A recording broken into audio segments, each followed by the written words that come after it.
It's Wednesday, November 5th, and we are expecting a major cold blast to impact a large portion of the United States next week, specifically peaking around the 11th. This is going to primarily impact the eastern United States, where we could expect pretty much everywhere from the US-Canada border all the way down to the Gulf to be seeing some feels like temperatures in the 30s. Really, the only place in the entire United States when this does happen that's not going to be sub 50s feels like temperatures are going to be in far South Florida and then parts of California and the desert Southwest. So it looks like we have some very cold weather ahead, and I definitely do think we are going to see some snowfall with this system. And this big dip in our jet is going to be the culprit right here. We can see just a really strong ejection of our jet stream right around when we're expecting that giant Arctic blast. This is going to be a very strong jet max,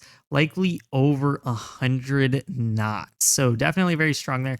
This is going to be the main culprit for that giant, really just pretty much Arctic blast of cold Canadian air. And then behind it, we're going to have a ridge where it might actually allow the environment to kind of recuperate itself a little bit. And then we're going to have a negatively tilted jet max move through, which could bring some pretty potent severe weather, in my opinion. But that's pretty far out. That's actually going to be around November 16th. So definitely a couple more weeks, and I think this will change before then, but just something to look out for as we move forward. And for today, we actually do have two isolated risk of severe weather. Both are just marginal risks, so nothing really that crazy. Now, in our more northeastern risk, I definitely do think we could see some damaging winds around 60 miles an hour. Same thing for our Pacific Northwest risk.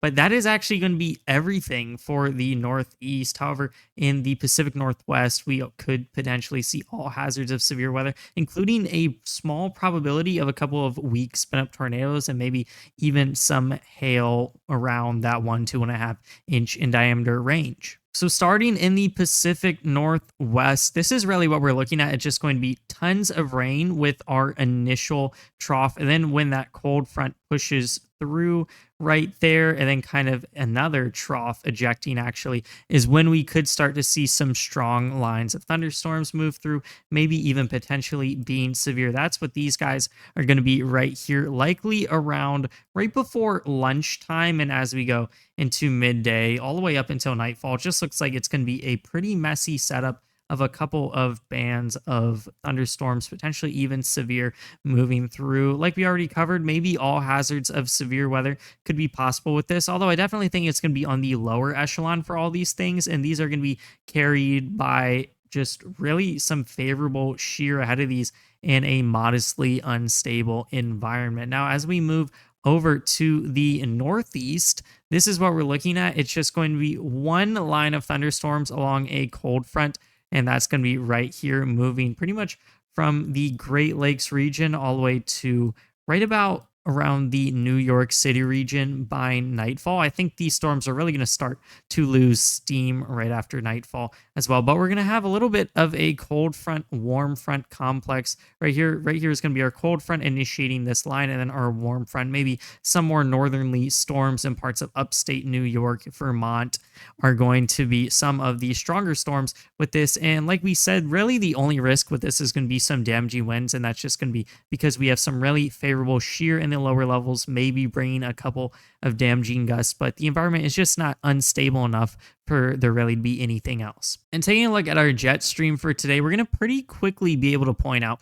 why what's going on is happening. One thing is going to be we're going to start to see a somewhat strong ejection in our jet stream or trough out here in the northeast, maybe helping to kind of force up some more of these storms. Of course, the main thing is going to be that cold front, but this could definitely help. And then, of course, this is actually going to be where our low pressure center is going to be right up here, kind of at the peak or minimum of this trough, if you will. And then over in the Pacific Northwest, same thing. We have a jet max ejecting a little bit earlier in the morning. That's why we see that big area of convection in front of our main line of storms. And then we see that secondary trough eject right before lunch. So yeah, that's kind of why what's going on is going on with our jet stream. And then for the actual environment in the Pacific Northwest, just going to be a couple of things. Immediately off the bat, we see a pretty stable atmosphere,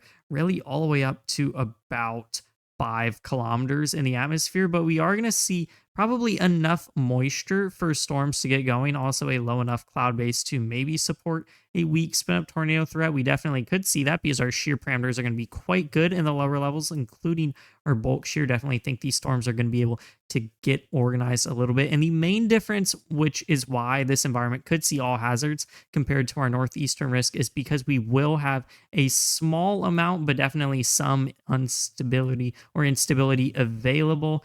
Probably around 1,000 joules per kilogram of CAPE. Then our 3 CAPE is going to be around 40 as well. So because of our low level shear and we have enough moisture, it's really going to be carried by our shear, though. Definitely think we could see potentially all hazards. Definitely going to be on the lower echelon for all hazards, though. Now, pivoting over to our northeastern risk area, really the only thing present is going to be shear. So normally that wouldn't be enough, but because our shear parameters are so off the charts, I definitely think we are going to see a chance for maybe a couple of areas of strong damaging gusts because the shear in our lower levels is just going to be overwhelmingly good for these storms. So even though we don't really have moisture or instability, I think our shear is going to be enough to probably get those storms going and produce some damaging gust.